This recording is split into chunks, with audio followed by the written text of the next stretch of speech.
Autumn is the witching season, especially here in New England, where the specter of the Puritans still abides in our rivers, our trees, our rocks, and our cold frosts. The fear of the outsider, the stranger, the weird and witchy looms large this time of year. All Hallows Eve approaches, reminding us that the outsider is never far and may even be on their way to our door. In this moment, we are in the heart of the witching season, and unexpected tricks and treats lurk around every corner. And so, it feels appropriate somehow in this once Christian space from 2 centuries past, in this Maine town surrounded by woods and waters and stones, at the cusp of Samhain-tide, to stand before this congregation and proudly declare my witchy spiritual roots. I was probably 10 or 11 years old when I set up my first altar on my bedroom floor. It was made of a ceramic tile and there was like a handkerchief over it. I lit my first candle, which was probably one of those Yankee Candle votives scented like honeydew melon.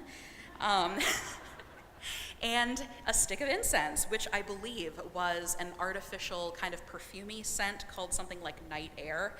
And I invoked the spirits.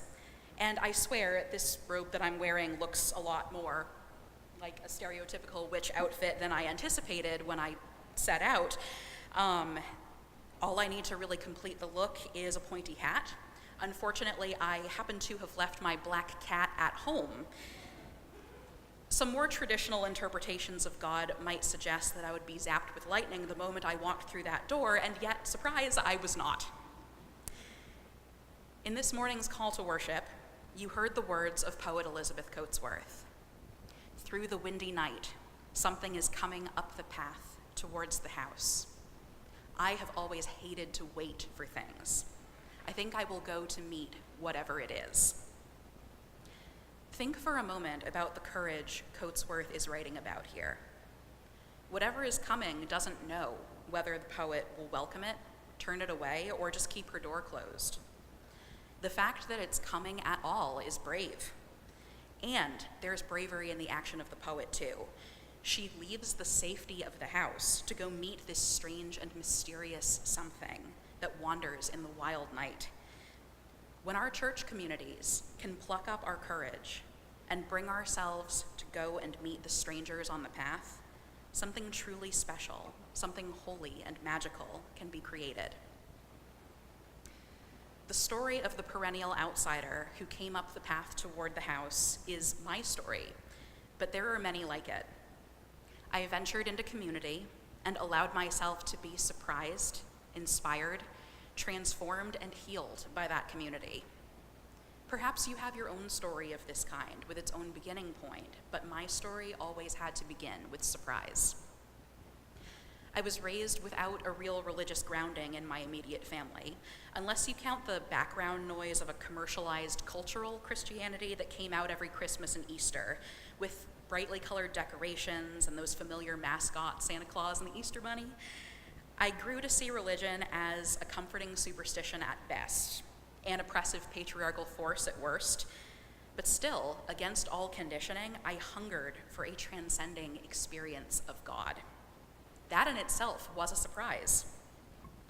The mythologies and the fantasy fiction that I read showed me female deities that reflected the lived reality of women and girls, but these stories felt like just that, fiction, or something out of the distant past. When I learned that there existed faith traditions where a feminine divine was honored and venerated, that this idea wasn't merely consigned to history, it was a revelation. The word witch didn't mean fear or trepidation or damnation to me. It was a source of mystery, power, and reclaiming direct experience of the mystical world. I became a witch in practice, if not by initiation. Surprise, Mom and Dad. And yet, something felt amiss. The books that I had read about Wicca and goddess traditions spoke of a direct experience of mystery, transcendent and unmistakable. I wanted to believe in the ancient gods, and I practiced kind of a squishy, erstwhile paganism until the middle of high school, when I couldn't reconcile how hard I was trying to get an answer from them, the big them, and how silent they felt. I gave up on the goddess, but it seemed like she refused to leave me to my own devices for too long. She came back to me every few years in one form or another, over and over.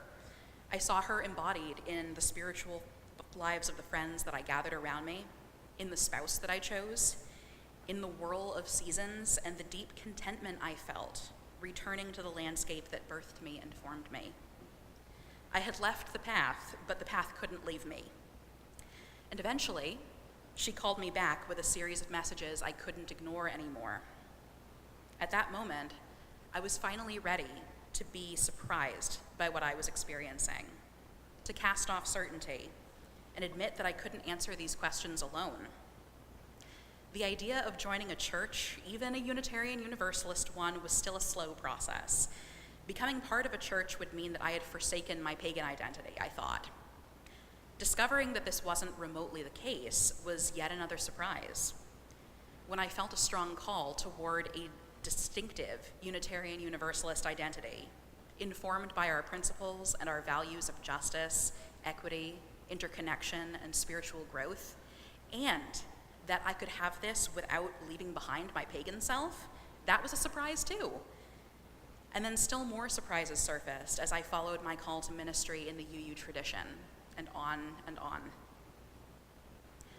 When I look at the patterns of this story, I see the threads of my theology expressing themselves. I see cycles.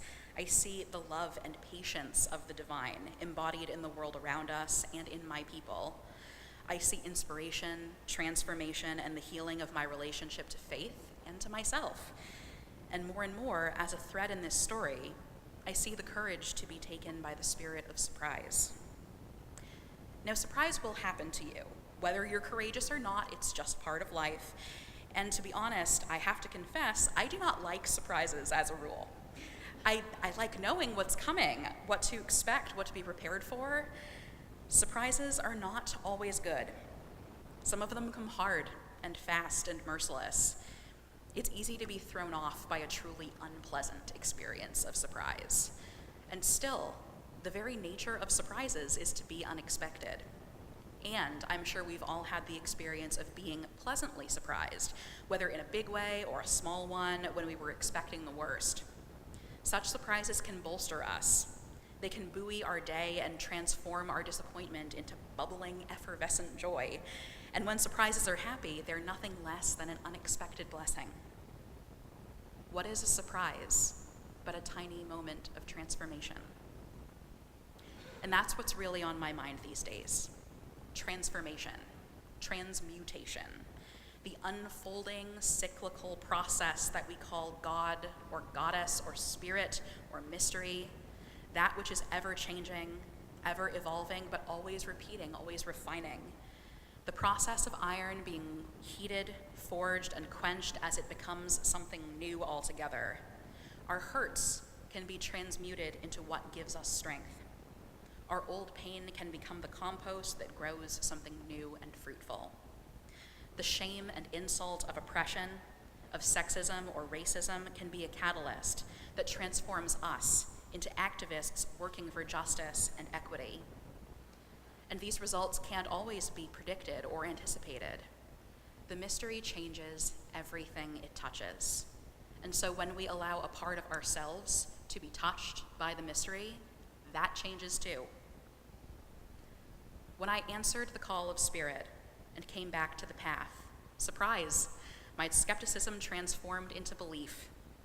When I ventured into community at my UU church, surprise again, my cynicism toward religion transformed into a sincere call to the work of spiritual leadership. To open ourselves to changes like these, we need courage. I needed the bravery to question what I thought I knew and to accept what a new truth might mean, even if my whole life would be different. To venture somewhere that I wasn't sure I would be welcomed, I needed the courage to allow myself to be surprised. I needed the courage to risk being transformed by the collective power of a community that I wasn't sure I trusted yet. When I chose to trust them, they surprised me. When I started doing that community's work with them, I surprised myself. Surprise is the gentle nudge of the Spirit that moves us from willingness and courage to reflection and action. Surprise is how an outsider witch found herself welcomed into a church filled with all the beautiful trappings of a culture that might have cast her out long ago. When I came up that path, I wasn't expecting to be so transformed, and indeed, the unexpected happened. And so now I come into this church, this community, and this space, and I'm brimming with willingness to be surprised by you. I already have been in the most marvelous of ways. This community amazes me with your commitment, your passion, and the way you're filled by Spirit. I see so much to love here, and I see that there's no shortage of courage here either. And so now comes the big ask. Are you willing to be surprised by me sometimes? I hope that you are. Our relationship to each other, that is mine to you and yours to mine, creates something unique, special, and holy. That creation is a tiny piece of the process that is Spirit, whether you want to call it goddess or mystery or God, and everything Spirit touches changes. Are we willing to be transformed and to be changed together? Will you open the door? Will you welcome the spirit of surprise? This Halloween, this witching season, as spent leaves tumble to the ground and the smell of damp autumn soil rises in the air, Spirit invites us, beckons us to stand vigil at the door, to choose with bravery whether we desire to welcome the other, whether we wish to bless the stranger, whether we can make room for the unexpected, the strange, the weird, whether we can greet what's on the other side of the door, no matter if it's trick or treat. Surprise.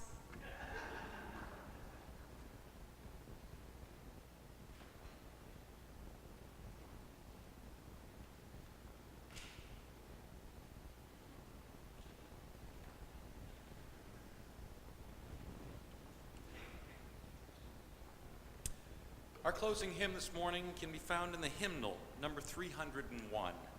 Touch the earth, reach the sky.